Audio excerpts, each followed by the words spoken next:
sini saya akan menjelaskan tentang parasit Platyhelminthes dan parasit jamur. Yang pertama, saya akan menjelaskan tentang parasit Platyhelminthes. Apa itu parasit Platyhelminthes? Parasit Platyhelminthes merupakan parasit yang tergolong dari cacing yang berukuran kecil dengan 4 pengelompokan, yaitu monogenia, digenia, dermatoda, dan cestoda. Parasit dari Platyhelminthes yang paling banyak menyerang ikan dari kelompok atau kelas monogenia. Contohnya Gyrodactylus dan Dactylogyrus.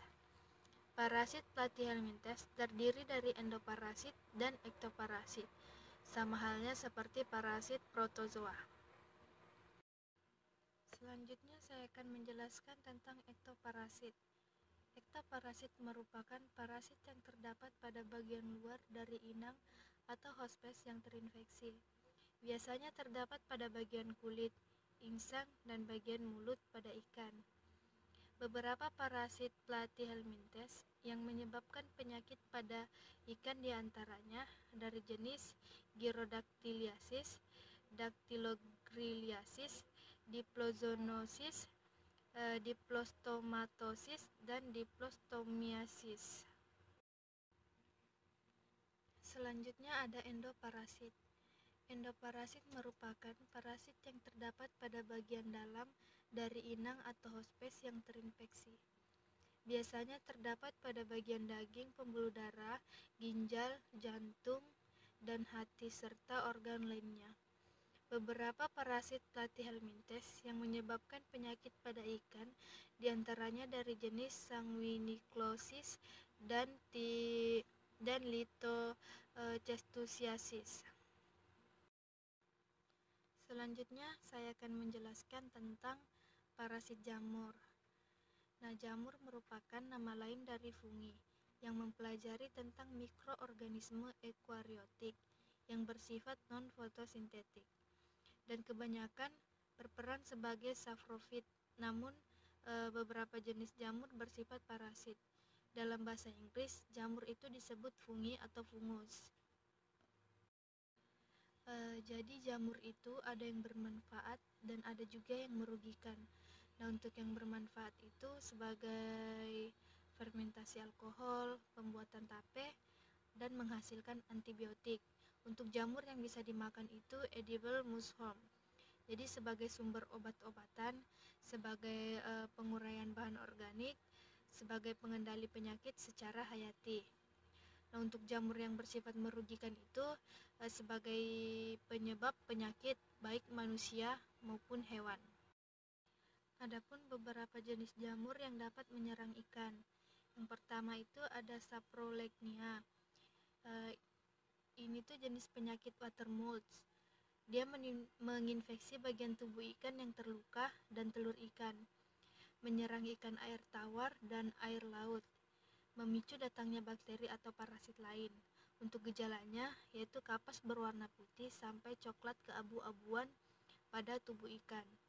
Terus yang kedua itu ada jamur Branchiomycosis, yaitu penyakit busuk insang, menyerang ketika ikan stres karena tidak dapat beradaptasi dengan lingkungannya atau pH rendah, oksigen rendah, populasi alga tinggi.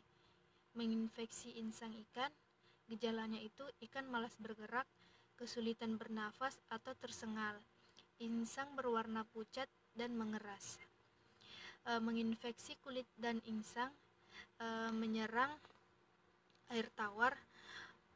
Populasi meningkat ketika musim peralihan dari musim panas ke musim hujan. Dapat berenang bebas dan hidup di luar tubuh ikan lebih dari 2 hari. Gejalanya itu iritasi kulit, produksi lendir berlebihan, insang pucat, megap-megap sehingga ikan sering menggantung di permukaan air, nafsu makan menurun, gerakan lemah, sirip ekor rusak dan berwarna kemerahan akibat pembuluh darah kapiler pada sirip pecah. Kemudian ada jamur Chilodonella. Nah, gerakan lamban untuk jamur Kemudian ada jamur Chilodonella. Nah, untuk ikan yang terserang jamur ini itu gerakannya terlihat lamban, warna tubuhnya pucat, kulit teriritasi, bentuk lonjong, menginfeksi permukaan tubuh antara epidermis dan dermis, serta insang. Kemudian ada jamur Ichthyoponus.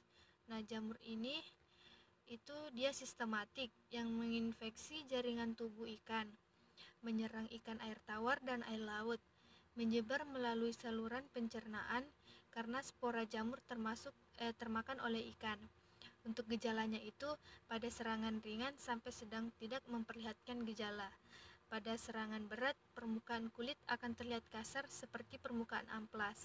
Bentuk ikan dapat menjadi bengkok dengan luka berwarna putih keabuan. Terdapat benjolan atau nodul pada organ yang diserang. Belum ada obat yang dijual secara komersial. Namun, perendaman dengan malasid green diketahui dapat menyembuhkan serangan jamur. Ikan yang terkena jamur ini akan menjadi cacat. Nah, sekian penjelasan dari saya mengenai dua jenis jamur ini. Kurang dan lebihnya saya mohon maaf. Assalamualaikum warahmatullahi wabarakatuh.